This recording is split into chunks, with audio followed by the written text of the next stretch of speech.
That means that with Dubois fighting Joe Parker, that Anthony Joshua has to find another opponent or wait for the outcome of Usyk versus Fury 2. Do you feel that the Joshua team have made the right choice to not take the immediate rematch with Daniel Dubois? Well, we are told that he's injured.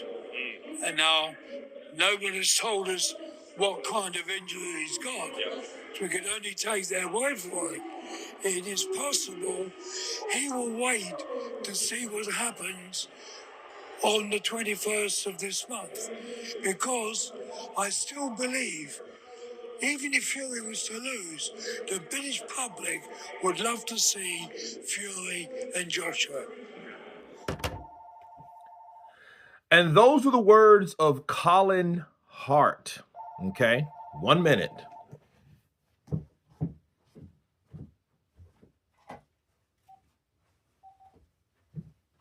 Okay.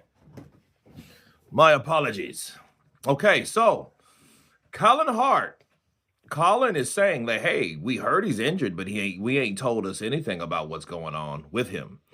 And I think someone has to be bold enough to speak the truth, because we've heard rumors here and there, but we haven't seen Anthony Joshua in a sling. We haven't seen him, limp around. We haven't seen any of that, because he's been around. He's been in, he's been in signings. He's been in red carpet premieres, and we haven't seen anything like him showing signs of injury. Okay, so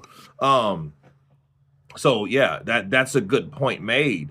And I think, the injuries, they say wear and tear. That is not an injury. Wear and tear is not an injury. An injury means you need either you need surgery. That's injury. If you're injured, you need surgery. That shouldn't be a reason for you not to fight in a few months.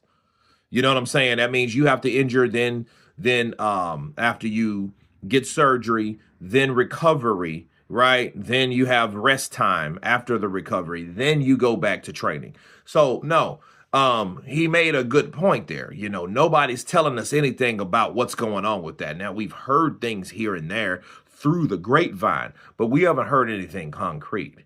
We've heard Eddie Hearn dress up some shit, but we haven't really heard what he has and what's really going on. They've mentioned something about his arm. They mentioned something about his foot or his leg, or you know what I mean, or his ankle. Remember, that was the last one, the ankle, that twisted. And that's probably the most believable, because, than anything that I can conjure up, right, of something wrong with Joshua. And like he said, Colin said, look, they're just waiting to see who's going to win next weekend. That's all they're doing. They're waiting to see who's going to win next weekend. And when they find out that outcome, then they will move accordingly. That's all that really means. It may not be shit wrong with AJ. You know what I mean? That's why AJ ain't talking about it. That's why he's not reported that that's anything. And even if it was, I don't think he would report anything anyway, because, the less you give people, the less they can use, right? So that's all that really means, and again, I'm glad someone came out with it. Look, they're saying he's injured, but hey, we ain't heard really jack shit, because we already know what an injury is, as I defined, okay? But you guys tell me what you think of Colin Farrell stating that, hey, where's the injury report? Where's the exact injury? What's really going with AJ? Of course, please subscribe, and you guys been Counterpunch.